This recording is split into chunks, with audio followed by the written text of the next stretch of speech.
गुपचूप लपून छपून त्यांनी खूप प्रेम केलंय, पण आता ते फायनली सगळ्यांच्या समोर आलेले आहेत आणि सगळ्यांसमोर खुल्लम खुल्ला प्यार करणार आहेत, जे त्यांना आधी जमलं नव्हतं.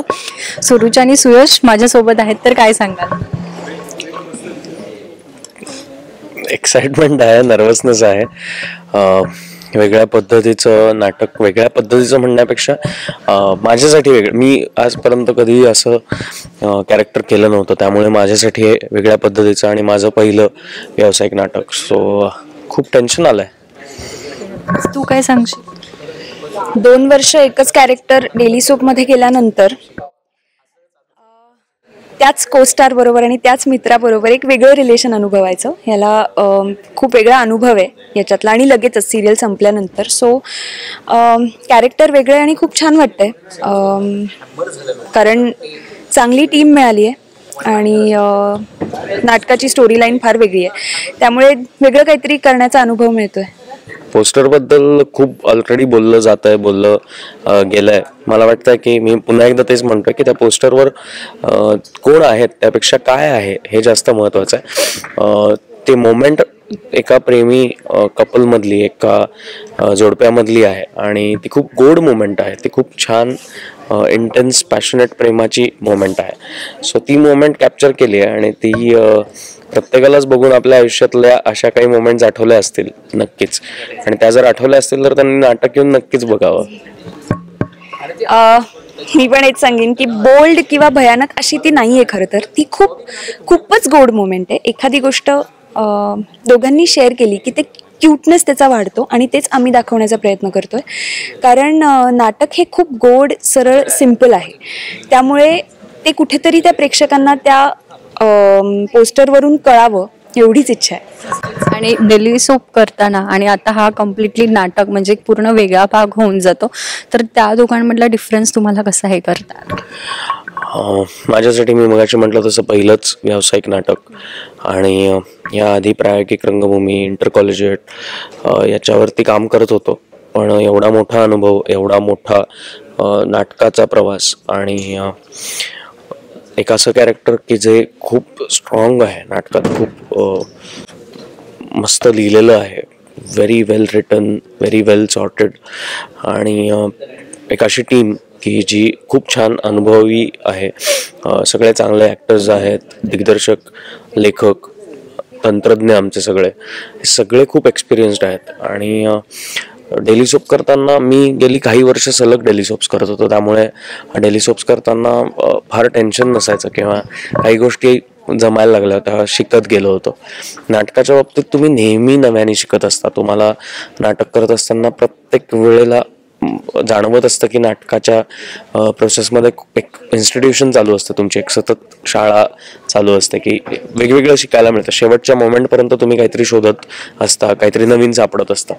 सो हा सगळा प्रवास अनुभवणं right after daily soap was a big experience, आणि I am very thankful for having me here. Abhijit Satam आणि रुजुता चव्हाणनी मला हे नाटक दिलं, त्याबद्दल मी खरं तर खूप आभारी आहे त्यांचा, की माझं पहिलं नाटक माझ्यावर विश्वास ठेवून त्यांनी मला कास्ट केलं. एक मजा सांगेन ती म्हणजे की डेली सोप करत असताना, किंवा मला इन जनरलच खूप पूर्वीपासून नाटकाचं फॅसिनेशन आहे आणि नाटक करायचंच असं एक डोक्यात होतं. सो डेली सोप करत असताना आणि नाटक करत असताना कशाच कंपॅरिझन नाही होऊ शकत, कारण दोन्ही खूप वेगळी मीडियम्स आहेत. तुम्ही अभिनय जरी करत असलात तरी वेगवेगळ्या पद्धतीचा अभिनय आहे. कॅमेरासमोर तुम्हाला वेगळ्या पद्धतीने एक्सप्रेस व्हावं लागतं, थिएटरवर तुम्हाला खूप वेगळ्या पद्धतीने वावरावं लागतं, सगळं करावं लागतं, शिवाय ऑडियन्स लाईव्ह असतो. सो असे खूप वेगळे फॅक्टर्स ॲड होतात जेव्हा तुम्ही थिएटरवर काम करत असता. आणि खूप जरी तुम्ही 2-2 महिने, 1.5 महिना तालीम जरी केली तरी सुद्धा तो चॅलेंज असतो प्रत्येक शोला, की एवढा लाईव्ह ऑडियन्स खेळवून ठेवायचा, एवढा लाईव्ह ऑडियन्स ला एंटरटेन करायचं आणि कोणालाच कंटाळा येता कामा नये. सो ही खूप मोठी जबाबदारी असते तुमच्यावर. टेलिव्हिजन एक असं माध्यम आहे जिथे निदान रिटेक्स तरी असतात. तुम्ही चुकलात तर परत तुम्ही टेक देऊ शकता, पण नाटक ही एक अशी गोष्ट आहे की जे काही येते त्या 2 तासात तुम्हाला परफॉर्म करायचं आहे, आणि सुरुवात केली की ते शेवटापर्यंत तुम्ही तिथेच असता. तुम्हाला चला रिटेक करूया असं तुम्ही नाही म्हणू शकत. खरं तर थिएटरवर ए सॅम इकडे उलटा उभा राहा, इकडे ना पटकन. थिएटरवर हे असं असतं. चुकीला माफी नाहीये. So thank you. थिएटरवर हे असं असतं. हो एक्झॅक्टली. आणि खूप मोठी रिस्पॉन्सिबिलिटी वाटते ही अर्थात, कारण हे माझं दुसरं कमर्शियल नाटक जरी असलं तरी ह्याच्या आधी मी एकांकिका किंवा हे ह्याच्यात मी कधीच नव्हते, त्यामुळे मला तो अनुभव नाही आहे जो सुयशला आहे. सो आय थिंक तो माझ्यापेक्षा या गोष्टीत सिनियर आहे. पण इथे खूप काही शिकायला मिळतं आणि खूप छान असं वाटतंय की होईल सगळं व्यवस्थित. तर त्याच्यासाठी आमच्या सगळ्यांचेच प्रयत्न चालले. मला दोघांच्या कॅरेक्टरविषयी जाणून घ्यायचे, म्हणजे इथे ज्या भूमिका असणार आहेत त्या कशा वेगळ्या आणि काय केमिस्ट्री दोघांमध्ये आहे? जयच्या खूप वेगळ्या शेड्स ह्या कॅरेक्टर्समध्ये आहेत की ज्या जयमध्ये कधीच नव्हत्या. त्यामुळे मी कधीच कम्पेअर करणार, मी कुठलंच कॅरेक्टर कधी एकमेकांशी कम्पेअर करणार नाही. आणि ते तसं नाही झालं आहे. फॉर्च्युनेटली मी त्याच पद्धतीची काही कॅरेक्टर्स पुन्हा रिपीटेडली नाही केली आहेत. यासाठी आय एम व्हेरी फॉर्च्युनेट. रवी प्रकाश खूप वेगळं कॅरेक्टर आहे. वेगळं म्हणण्यापेक्षा आपल्या आजूबाजूच्या मुलांपैकीच एक आहे की जो खूप सरळसोट आहे, जो खूप थेट आहे आणि भयंकर सेन्सिटिव्ह मनाचा आहे आणि खूप प्रेमाने तो जे काही करतो त्यात गुंतणारा आहे. सो असं एक रवी प्रकाशचं कॅरेक्टर की जे थोडं त्याला त्रास झाला तर तो खूप माहीत नाही तो कसा वागेल असाही आहे. सो थोडा अनप्रेडिक्टेबल पण आहे तो. आणि ती सगळी जी मजा आहे रवी प्रकाशची ती मी खूप मनापासून एन्जॉय करतो, कारण मी असं कधीच कॅरेक्टर केलं नाही आहे. मी माझ्या पर्सनल आयुष्यात असा नाही आहे. सो हे सगळं करताना एक वेगळी प्रोसेस अनुभवायला मिळते जी खूपच इंटरेस्टिंग आहे. तू काय सांगशील? यात मी जान्हवीचं कॅरेक्टर करते. जान्हवी ही खूप स्मार्ट प्रॅक्टिकल अशी मुलगी आहे. बेसिकली ह्या नाटकातली सगळी पात्रं आहेत ती आजच्या पिढीची पात्रं आहेत. त्यामुळे रिलेशनशिप्स आणि सगळं ह्याच्यात दाखवलेलं आहे. सो ही रिलेशनशिप जपणारीसुद्धा आहे पण तेवढीच प्रॅक्टिकलसुद्धा आहे. तर तिला माहिती आहे तिला काय हवं आहे लाईफमध्ये, किंवा तिने जे काही आयुष्यात केलं ते का केलं आहे याची सगळी कारणं आहेत तिच्याकडे आणि ती ते खूप छान पद्धतीने समजूही शकते अशी ती मुलगी आहे. आणि आत्ताच आम्ही तुमच्या रिहर्सलचे काही क्षण बघितले, काही बघितल्या गोष्टी, तर इथे काय गमती जमती तुम्ही करतायत किंवा इथला एक्सपिरियन्स काय सांगा? नाटक तालीम म्हटलं की मस्ती ही चालूच असते 24 तास. ते जय तिथे आहेत तिथे मस्ती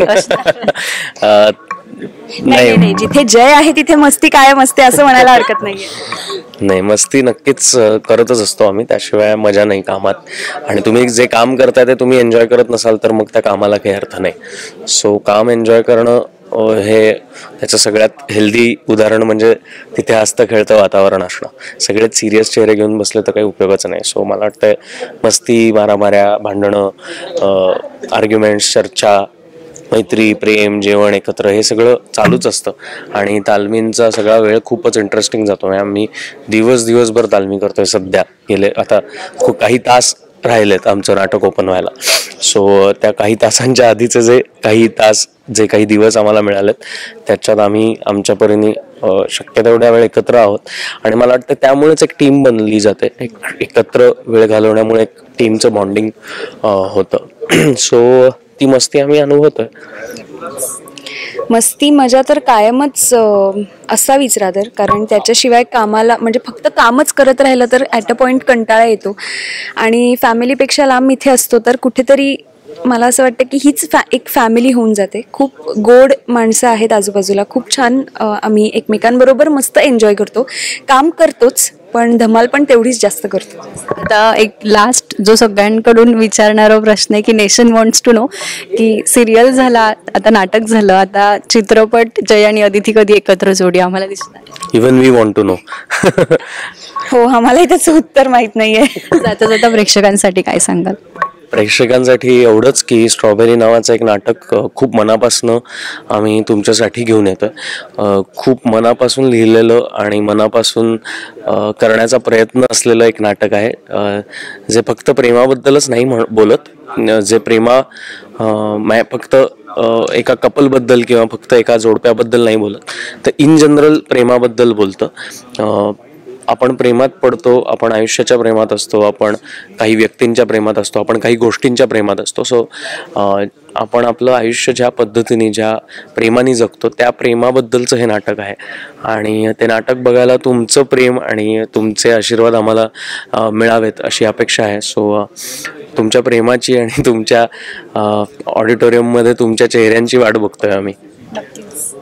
प्रत्येकाच्या प्रेमाच्या लव्हची स्टोरी अशी ही स्ट्रॉबेरी आम्ही तुमच्या समोर आणतोय 14 एप्रिलला. तर प्लीज सगळ्यांनी आवर्जून विथ फॅमिली विथ फ्रेंड्स सगळ्यांबरोबर प्लीज येऊन हे नाटक नक्की बघा.